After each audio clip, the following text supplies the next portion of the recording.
Welcome to the Obesity Medicine Podcast with your host, Dr.Rentea, board certified in internal medicine and obesity medicine. Here, we talk about a path to metabolic health, and we have real conversations about chronic weight management and living a full life. Just a reminder, I am a physician, but I'm not your physician. So everything that's on this podcast is for informational purposes, but please go talk to your doctor about what's right for you. There is no medical advice being given on this podcast. Welcome back to another episode of the podcast. How's everybody doing? I am knee deep in the middle of preparing for, in the coming months here, the blood sugar course that I'm going to do. If any of you have ever participated in my courses before, you know that there's a lot of work that goes into these. There are weekly master classes that I do, and then we have different bonus calls. So I've really been bringing together. I do a lot of dreaming before I do these, in the sense of who would I love to have on? What do I want to share? What do I think is important that you could get some real inspiration and some ideas and really leave feeling uplifted? And something different that I'm doing this time, and I've spent a lot of time thinking how I'm really going to make this amazing. I'm offering as well for those that really want to take a real deep dive, a metabolic accountability and action track, where there's a group coaching aspect where people can just really kick it up 100 degrees. So I know that, last week we talked about accountability, and this week we're talking more about the reality with losing weight and how there often has to be a lot of action that we take, and it can be uncomfortable. It cannot be fun. And so how do you keep going? Everyone keeps thinking motivation's the answer. And sometimes it's just figuring out your darn systems and getting some logical help on things. But often it's just being in the right rooms where you can keep going because you see what others are doing and you say, okay, if they're doing that, I'm going to try this.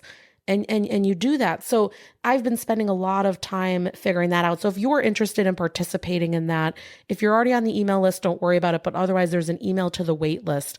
So for the special group that's going to be part of that, I am definitely going to be limiting spots on that action and accountability track, because there's no way that we can't do that with a larger group. So if you're wanting to participate in that, make sure that you're on the wait list, because I'm pretty sure I'm going to open up those spots first. And if they're gone by the time I send it to the regular list. But let's talk about today's topic.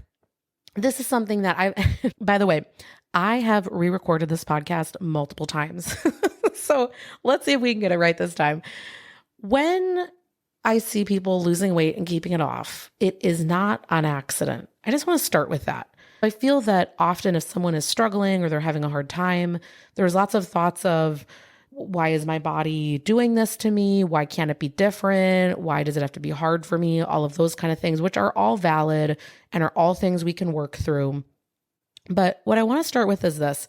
Number one, it is not about your weight at all. It is about self-care, and it's about taking massive action toward that self-care. Now, what do I mean by massive action versus passive action? So passive action is when you feel very productive, but you are only in a consumption role. So for example, you are listening to podcasts a lot, you're reading books, maybe you take a video course and you're looking at that all day long, and it feels very productive, but all you're ever doing is just taking notes and like taking it in. That's the passive part. You don't have the massive action part showing up where you are actually doing something with it. One of the big things whenever people are with me, I'm always like, okay, so this is all the learning, but here's what I want you to go do. You've got to go do the stuff. Otherwise, it doesn't matter if you keep learning. So number one, it's not about your weight. It's about self-care. It's about taking actions that are going to move you closer to where you want to go. This is not a sacrifice. It's really a privilege to get to take better care of yourself. And seeing it as such, like, this is going to help me so much. This is not some drain on my time or not worth it, all those kind of things. No, this is how I feel better. This is how I get to a place where I'm in a better spot. And it's about getting real with yourself. So for example, if you want to start to get more active, I need you to have that moment. And this is something that I put in the workbook, but we never really went into it in the previous Metabolic and Mindset Mastermind, with movement, sort of this red, yellow, green menu, which is The red stuff is stuff you're just not going to consider. You hate it. I'm going to give an example for me. I don't like when it's really hot and humid out to be outside. Not my jam. Now I've worked around it because I do my walk at 6 a.m, so I don't need to deal with that. But that's an element I just don't enjoy. Me playing tennis in the middle of the day, not ever going to happen. Hate it. Absolutely hate it. What's yellow? Group activities. I'm not such a fan. I don't like it. I don't like to be part of big groups. I tend to feel bad if someone's ability level is higher than mine, and maybe I'll outgrow that. We'll see. What's green for me? A walk. Light weights where it gets kind of hard as you go up on the reps, but like minute 1, it's not too hard. Talking to friends as I do thing, when music's involved, a little bit of wind sometimes. So really getting real with yourself. What do I actually want to take action on? So we don't say anymore, okay, I'm going to become a runner when we know our knees hurt doing that. We start to look for options that work for us.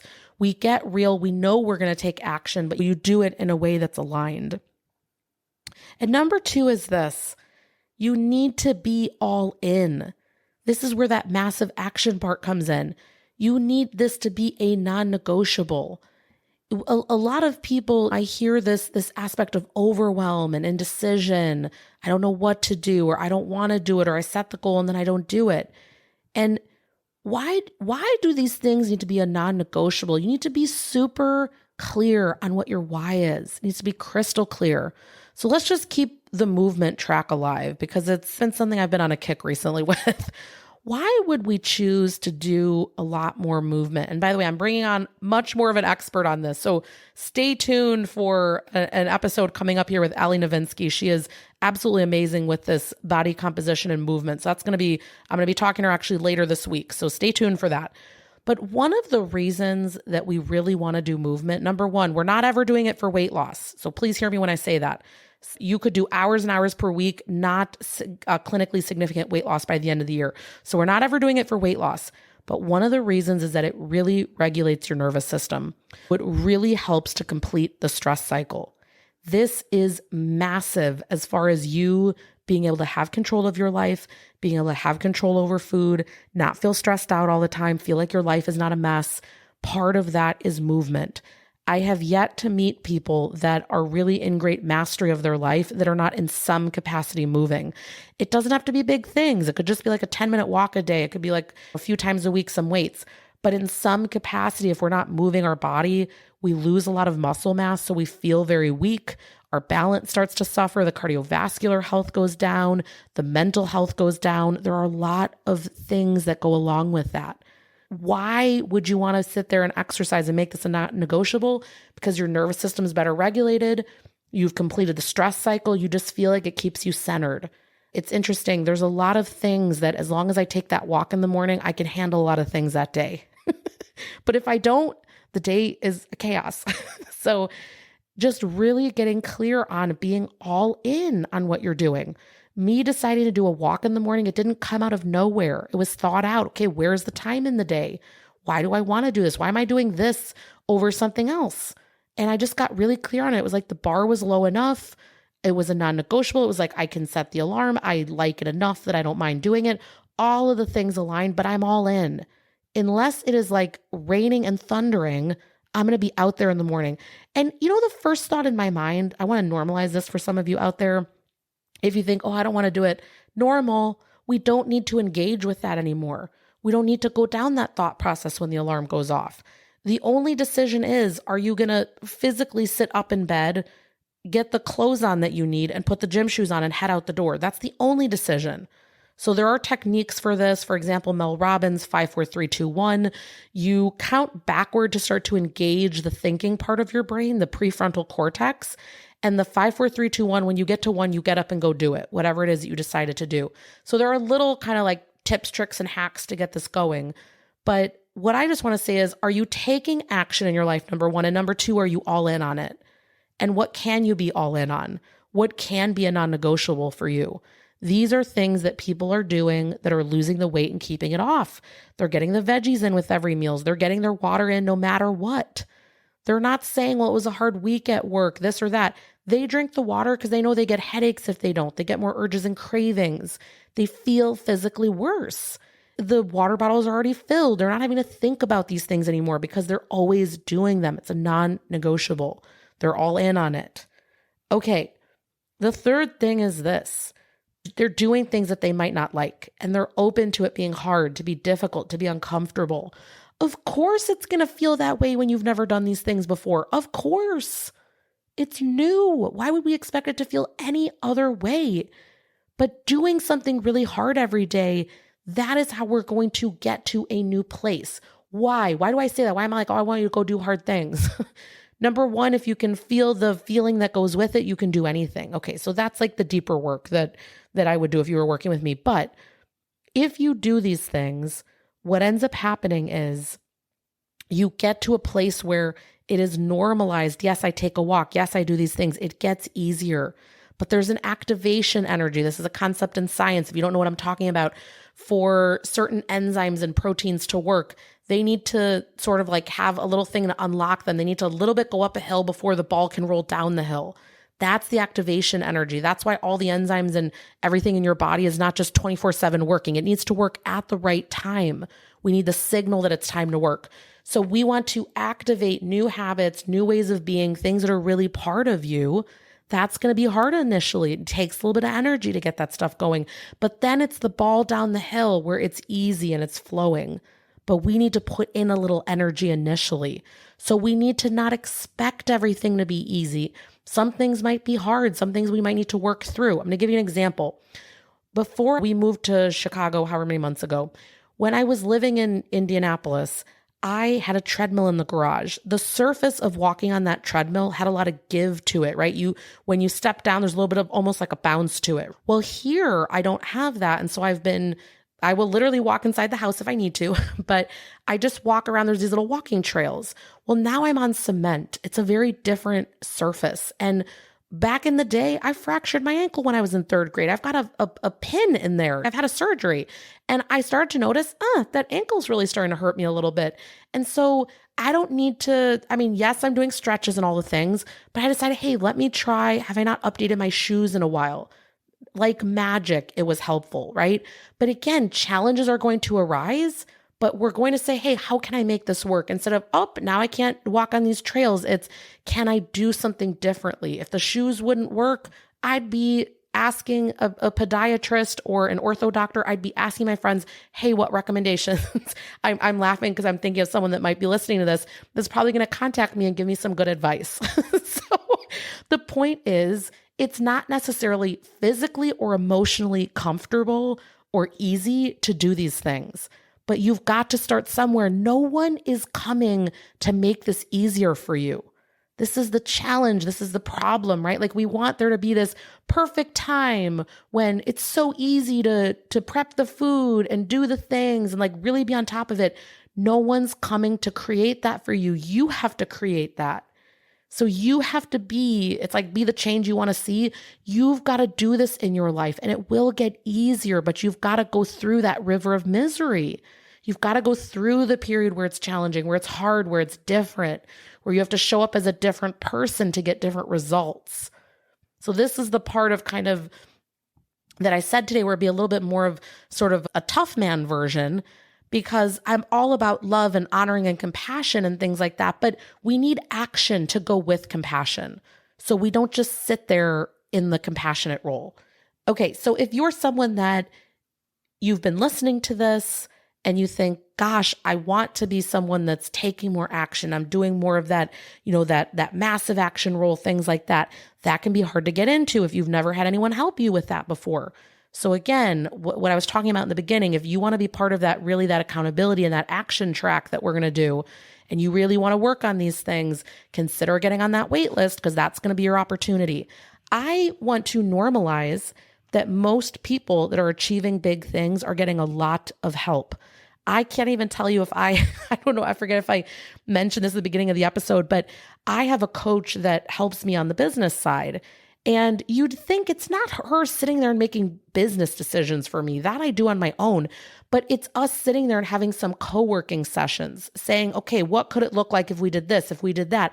And I'm sitting there with all the ideas, but someone's helping me to focus it. Someone's helping me to steer the ship in the right direction. And sometimes if you have not felt that this is super easy, or you don't know how to stay in massive action, or you don't even know what these things are. Sometimes it's helpful to be part of a group that's doing that. So if that is something that you want, again, I would get on that wait list because I want to help you to show you how to do that. This is something that sometimes we need a lot of help around us to make this happen. And I will be the first to say that I have met with a dietitian. I have a physician that I work with. I have a coach that I work with. I've got some help on movement now. You do what you need at that stage to get to the next stage. There's no shame in that. In fact, it can be the best thing in the world for you to find out where to get that. Maybe from a place that's not diet culture. It could be my one sort of yellow light. Like, let's not let it be diet culture. We don't need a 75 hard. We don't need these things. These things where I think your first indication that something is not sustainable and not going to work, it's like the minute you hear it, like it just like brings panic in your body. Wrong decision for you. And what's interesting is different things at different points in your life are going to either elicit that or not. So let me give you an example. Like I'm right now at this place in my life where I want like all the accountability. I love when someone checks in with me, and I love where knowing really clearly before I go in a group what the expectations are going to be, like, hey, don't sign up if you're not willing to X, Y, Z. I love that. But I know that there might have been a time in the past where I might have run away from that because I knew I can't commit to this. I can't fully do all of this. Like I know myself, right? So you need to look internal. What is massive action for you? Is massive action that you start to prepare some veggies every week? Is massive action, I've been wanting to do the movement thing. I haven't done it. Maybe you need a coach to help you figure out where is my point that where should my next steps be? There's no problem in that. I just want to normalize that for you. Sometimes it's really hard to sort of figure out what's up and down with all this going on. So just to reiterate, number one, you're going to stop thinking this is a weight thing. This is actually a self-care thing, and we've got to take action. Number two, we've got to be all in on it. We've got to be committed to it. That's a non-negotiable, and really clear on our whys. If you have challenges with your whys, I want you to do, I kind of call it like the 5 A's, and you just keep asking why. And I don't know why I call it the 5 A's. But you ask why like 5 times. So you'll be like, okay. And that's the asking part, right? So it's like, okay, I want to lose 5 pounds. Why? I want to be able to get up on and off the floor more easily. Why?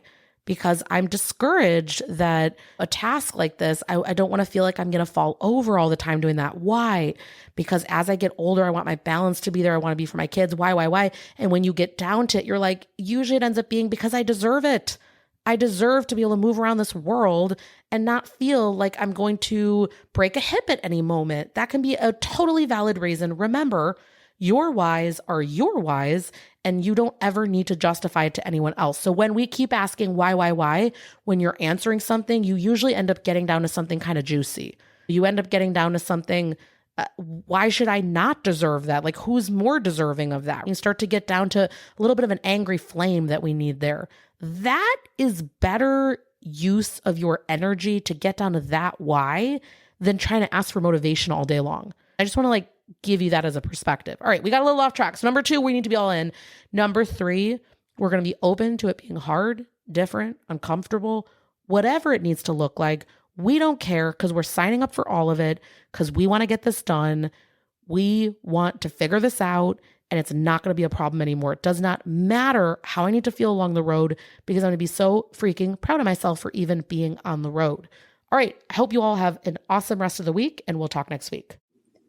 That marks the end of today's episode. But if you're newer to the podcast, I want to tell you about something that we have, and it's a free podcast roadmap. So this is perfect for any of you that are listening where you want to be directed to very specific episodes. So let's say that you are just starting out and you want to know, what should I do right when I start on the medications? Or you're experiencing certain side effects on the GLP-1s, or you want to know what to do if you're in a plateau, or if emotional eating is taking over, or if hunger levels are high. So we have many different categories of episodes that we've talked about because there's a lot at this point. So if you want to be able to navigate that very easily, we have it broken down by category and also the episodes that are there, and we hyperlink to everything. So you can just click on it and find the episode, easy peasy. If you want that, you can go to renteaclinic.com/podcast roadmap. We'll have it linked right here underneath the show notes where you're listening. And you can go ahead and get that free resource so that it makes it easy for you to navigate, because I know that it's really hard when someone has an established podcast. I am such a podcast fiend. I'm listening to podcasts all day long.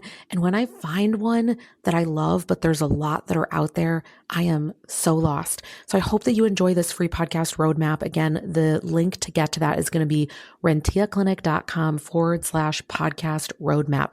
I hope this is helpful, and let me know if you have any questions.